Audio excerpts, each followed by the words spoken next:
எனக்கு அன்பான யூடியூப் நேயர்களே, தேவனாய கர்த்தனை ஆசீர்வதிக்க விரும்புகிறார். இந்த செய்தியை கேட்டுக்கொண்டிருக்கிற ஒவ்வொரு பிள்ளைகளுக்கும் தேவன் கொடுக்கிற மிக முக்கியமான ஒரு வார்த்தை தேவ பிரசன்னம். தேவன் உன்னை ஆசீர்வதித்து உன்னை மகிமைப்படுத்த அவருடைய பிரசன்னத்தை அனுப்புகிறேன் என்று கர்த்தர் சொல்லுகிறார். இன்றைக்கு நாம் காலையிலே சிந்திக்கிறதான தேவ வார்த்தை தேவனுடைய பிரசன்னம். தேவனுடைய பிரசன்னம் எங்குண்டோ அங்கு விடுதலை உண்டு. தேவன் அசைவாடுகிறார். வாசிப்போமான என்னாகமத்தின் புஸ்தகம் 6ஆம் அதிகாரம் 26வது வசனத்தை வாசித்தார். கர்த்தர் தம்முடைய முகத்தை உன்மேல் பிரசன்னமாக்கி உனக்கு சமாதானம் கட்டளையிட கடவர் என்பதே. தேவன் தம்முடைய பிள்ளைகளுக்கு அவருடைய முக பிரசன்னத்தை கர்த்தர் தருகிறார். தேவனுடைய பிள்ளையை இன்றைக்கு தேவனுடைய பிரசன்னம் இல்லாமல் எத்தனையோ மக்கள் வாழ்கிறான். தேவனுடைய பிரசன்னம் என்றால் என்ன? தேவனுடைய சமூகம். தேவனுடைய சமூகம் இல்லாமல் எத்தனையோ மக்கள் இன்றைக்கு தேவனை அறிந்திருக்கிறேன் என்று சொல்லுவர்கள் கூட இந்த தேவ பிரசன்னத்தை இழந்திருக்கிறதை குறித்து வாசிக்கிறோம். எனக்கு அன்பான தெய்வ பிள்ளையை வேதம் சொல்லுகிறது, தேவனுடைய பிரசன்னம் எங்கே இருக்கும், எங்கே கிடைக்கும் என்னால் ஆசரிப்பு கூடாரத்தில், தேவனுடைய சபையில், தேவனை வாசம் பண்ணுகிறதான தேவனுடைய சமூகத்தில் இந்த பிரசன்னத்தை குறித்து வாசிக்கலாம். யாத்ராகமத்தின் புஸ்தகம் 25ஆம் அதிகாரம் 8வது வசனத்திலே கர்த்தர் சொல்லுகிறார், நான் உங்கள் நடுவிலே வாசம் பண்ண நீர் எனக்கு ஒரு கூடாரத்தை போடு என்று சொல்லுகிறார். தேவனுடைய வாஞ்சை, தேவனுடைய எண்ணம், தேவனுடைய சிந்தனை எல்லாம் தம்முடைய பிள்ளைகளோடு கூட வாழ வேண்டும் என்பதுதான். தேவனாய கர்த்தர் இல்லாத குடும்பத்திலே தேவ பிரசன்னத்தை உணர முடியவில்லை, தேவனுடைய காரியத்தை உணர முடியவில்லை. ஆனால் தேவன் சொல்லுகிறார், நான் உங்களை என் பிரசன்னத்தில் வச்சு உங்களை மகிழை பண்ணுவேன். வேதம் சொல்லுகிறது, கர்த்தர் தம்முடைய முகத்தை உன்மேல் பிரசன்னமாக்கி உனக்கு சமாதானத்தை கட்டளையிடுவார். தேவனுடைய பிள்ளையே, தேவனுடைய பிரசன்னம் எங்கு இருக்கிறதோ அங்கு சமாதானம் தேடி வரும்.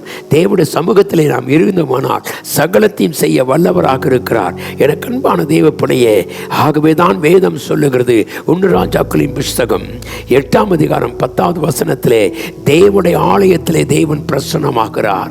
ஹல்லேலூயா! எத்தனை பெரிய ஆசீர்வாதம்! தேவனுடைய பிள்ளைகள் வாசம் பண்ணும் இடத்திலே தேவன் தம் பிரசன்னத்தை அனுப்புகிறார். சீனாய் மலையிலே தேவ பிள்ளையே தேவ பிரசன்னத்தை உணர்ந்தார்கள். உபாகமத்தின் புஸ்தகம் 33ஆம் அதிகாரம் 2வது வசனத்திலே வாசிக்கிறோம், தேவனுடைய பிரசன்னம் தம்முடைய பிள்ளைகள் மத்தியிலே இறங்கி வருகிறது.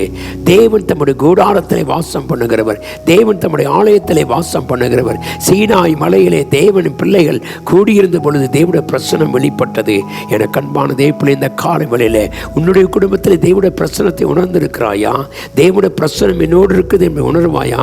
வேதம் சொல்லுகிறது, கர்த்தருடைய பிள்ளையே, கர்த்தர் தம்முடைய முகத்தை என்ன செய்கிறார்? உண்மையில் பிரசன்னமாக்குகிறார். அவரை நோக்கி பார், அதிகாலையிலே கர்த்தரை நோக்கி பார், அவருடைய பிரசன்னத்துக்காய் காத்திரு.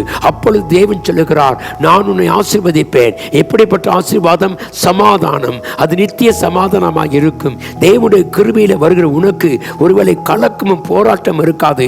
தேவனுடைய பிரசன்னம் ஒரு சமாதானத்தை கொடுக்கும். எனக்கு அன்பான தேவ பிள்ளை, இந்த காலை வேளையிலே இந்த சமாதானத்தை பெற்றிருக்கிறாயா?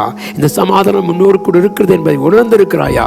சொல்லுவோம், கர்த்தாவே உமது பிரசன்னம் எங்களோடு கூட இருக்கட்டும் ஐயா, நீர் எங்களை நடத்தும் என்று சொல்லி உன்னை கர்த்தருடைய சமூகத்தில் கொடுத்தார். உன்னை கனப்படுத்த அவர் விரும்புகிறார். ஆகவே தான் தேவனுடைய பிள்ளையே, நம்முடைய நேரமெல்லாம் தேவனோடு செலவழிக்கிற அனுபவமாக இருக்கட்டும்.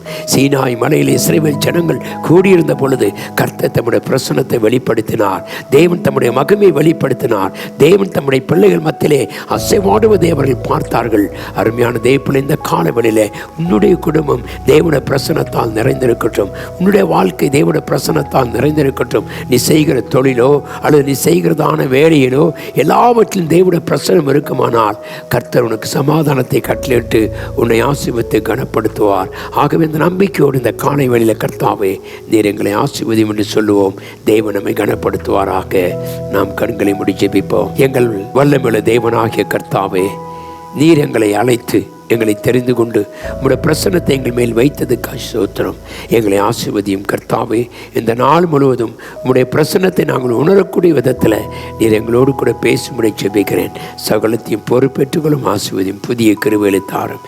இயேசுவின் நாமத்தில் ஜெபிக்கிறேன் அன்பின் நல்ல பிதாவே, ஆமென். கர்த்தர் நம் அனைவரையும் ஆசீர்வதிப்பாராக. ஆமென்.